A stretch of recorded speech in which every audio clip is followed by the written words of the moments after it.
السلام عليكم. لا تنسوا الاعجاب بالفيديو والاشتراك في القناة تشجيعا لنا لنستمر بنشر المزيد إن شاء الله.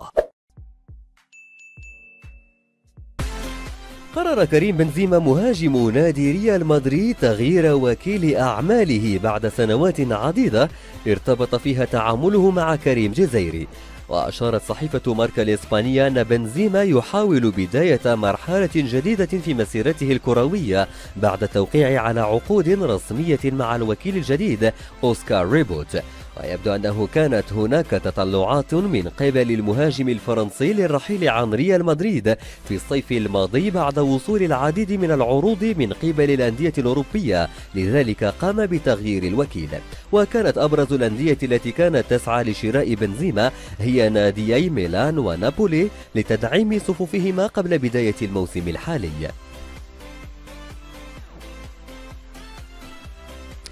رد جوليان لوبيتيغي المدير الفني لنادي ريال مدريد على احتمالية إقالته المبكرة من تدريب الفريق بعد النتائج السيئة التي يحققها في بطولتي الدوري ودوري الأبطال حتى الآن.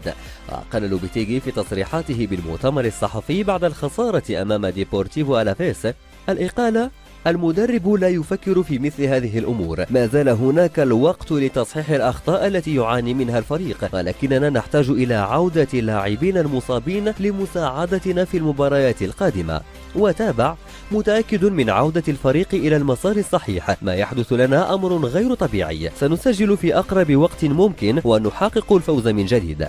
وأضاف: المدرب هو المسؤول عن كل شيء يحدث مع الفريق، اللاعبين قدموا ما لديهم في المباراة، لا توجد لدي أي شكوك في ذلك، يقدم الجميع أقصى ما لديه على مدار 3 أشهر ماضية وسنستمر على ذلك. يعتقد البرتغالي كريستيانو رونالدو مهاجم نادي يوفنتوس أن هناك مؤامرة لإسقاطه من ناديه السابق ريال مدريد بجانب قضية الاغتصاب المتهم بها في الأيام الماضية.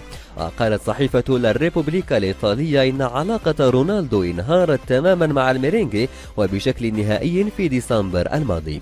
وأضافت أنه في خضم قضية المحكمة بشأن التزوير الضريبي رفض ريال مدريد ورئيس فلورنتينو بيريز دعم نجمهم في حين شعر أن النادي مسؤول عن هذا الخطأ المحاسبي. وجعلت هذه القضية قراره بالرحيل إلى يوفنتوس خلال الصيف، لكن الصحيفة الإيطالية لديها نظرية غير عادية تفيد بأن رونالدو يعتقد أن ريال مدريد أراد إخراجه من قلعة سانتياغو برنابيو. وتزعم الصحيفة أن رونالدو مقتنع بأن كل شيء يحدث بداية من عدم الفوز بالجوائز ومزاعم الاغتصاب والبطاقة الحمراء ضد فالنسيا وهروب الرعاة هو شكل من أشكال مؤامرة بيريز عليه.